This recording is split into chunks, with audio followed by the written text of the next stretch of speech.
Superstar জিদ্দার আগামী সব থেকে বড় এবং সব থেকে এক্সাইটেড বিগ আপডেটের মুভি সেটা হচ্ছে লায়ন মুভি। তো লায়ন মুভি কি সামনে কিছু আপডেট আসতে পারে লায়ন মুভির? Hi friends, welcome to my YouTube channel. আশা করি সবাই ভালো আছো। সুপারস্টার জিদ্দার আগামীতে সব থেকে বড় বাজেটের সব থেকে বড় ফিল্ম সেটি হচ্ছে এবং লায়ন মুভি। এবং লায়ন মুভি আমরা যতটা এক্সাইটেড হয়ে আছি এবং তার থেকেও কিন্তু সব থেকে বেশি এক্সাইটেড হয়ে আছে রায়ান রাফি পরিচালক এবং ডিরেক্টর।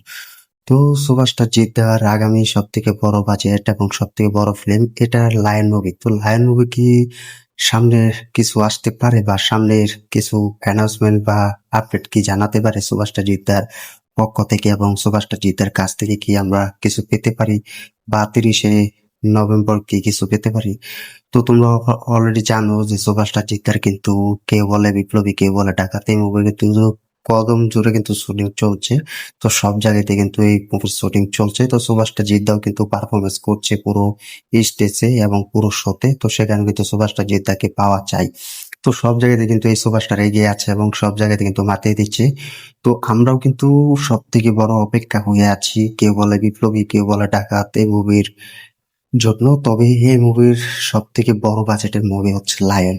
তো লায়ন বাংলাদেশ থেকেও যতটা অপেক্ষা আছে তার থেকে বেশি অপেক্ষা হয়ে আছে ইন্ডিয়া থেকে টলিউড ইন্ডাস্ট্রি, টলিউড বসের জন্য। তো দেখুন, রায়ান রাফি কিন্তু অলরেডি বলে দিয়েছেন যে তিনি 2027 সালে তার পরবর্তী দুটো ছবি বানাতে পারেন, সেটা হচ্ছে তুফান 2 বা তাণ্ডব। তো তিনি কিন্তু অলরেডি জানিয়ে দিয়েছেন ভক্তদের মাঝে, দর্শকদের মাঝে যে তিনি পরবর্তী 2026 সাল থেকে কিন্তু তুফান 2 এবং সুড়ঙ্গ 2, তাণ্ডব 2 যে কোনো মুভি আসতে পারে। তো লায়ন মুভির কিছু আপডেট বলেনি বা লায়ন মুভির কিছু আপডেট আমরা এখনো জানতে পারিনি।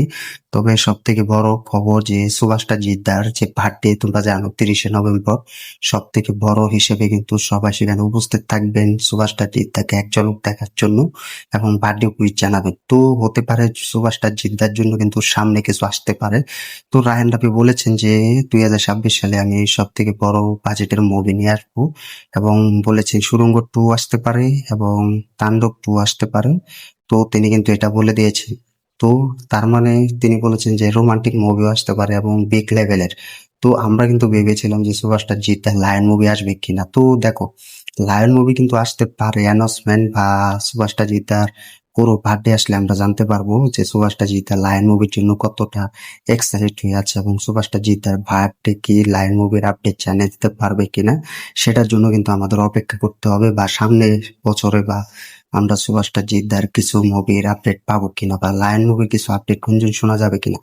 যদি সুপারস্টার জিদ্দার বার্থডেতে যদি আমরা লায়ন মুভির আপডেট কিছু একটা তো পেতে পারে বা সুপারস্টার জিদ্দার নতুন মুভির কিছু অ্যানাউন্সমেন্ট আমরা সে বার্থডে হিসেবে পাবো, না হয় সুপারস্টার জিদ্দা কি 2026 সালে সে আপডেট জানিয়ে দিতে পারবে কিনা সেটাই ওয়েট করছে। তো রায়ান রাফি যেহেতু কোনো লায়ন মুভির বিষয়ে কিছু বলেনি, তিনি বলেছেন সুড়ঙ্গ 2 আসতে পারে, তাণ্ডব 2 আসতে পারে। তো এটা দিয়ে তাণ্ডব 2 আসতে পারে এটাও কিন্তু বলেছেন এবং রোমান্টিক কিছু মুভিও আসবে অ্যাকশনে পড়া। তার মানে আমরা পেতে পারি যে লায়ন মুভি কি আসবে কিনা। তো এটা কোনো মিথ্যে আপডেট নয়, কোনো গুঞ্জন আপডেট নয়। এটা আমার পক্ষ থেকে আমি ভিডিওটা তৈরি করলাম যে সুপারস্টার জিদ্দার লায়ন মুভি হতে পারে 2026 সালে। আমরা প্রথম বছর শুরুতে এই সুপারস্টার জিদ্দার লায়ন মুভির কিছু পেতে পারি বা নাও পেতে পারি বা নতুন মুভির কোনো অ্যানাউন্সমেন্ট পেতে পারি। যেহেতু সুপারস্টার জিদ্দা বলেছে তিনি বছরে দুটো মুভি নিয়ে আসবেন, দুটো মুভি বানাবেন। তার মানে আমরা 2026 সালে কিছু হতে পারে কিছু আপডেট জানতে পারবো সুপারস্টার জিদ্দার কাছ থেকে। না হয় বার্থডেতে সুপারস্টার জিদ্দা বলে দিবেন অলরেডি। তো সেটার জন্য আমাদের অপেক্ষা করতে হবে এবং ওয়েট করতে হবে। দেখা যাক সুপারস্টার জিদ্দা পুরো তার সামনে কি আপডেট দেয়, লায়ন মুভির বা অন্য কোনো আপডেট পাই কিনা, সেটা বার্থডেতে অপেক্ষা করতে হবে। তো তোমরা কমেন্ট করে জানিয়ে দাও সুপারস্টার জিদ্দার বার্থডে উপলক্ষে সামনে কি অপেক্ষা করছে, নতুন মুভির অ্যানাউন্সমেন্ট বা নতুন মুভির আপডেট কমেন্ট করে জানিয়ে দাও। ভিডিওটি ভালো লাগলে শেয়ার করে দিও, চ্যানেল নতুন থাকলে চ্যানেলটি সাবস্ক্রাইব করে দিও। দেখা হবে নতুন ভিডিও নিয়ে, নতুন আপডেট নিয়ে। ধন্যবাদ সবাইকে এতক্ষণ সাথে থাকার জন্য।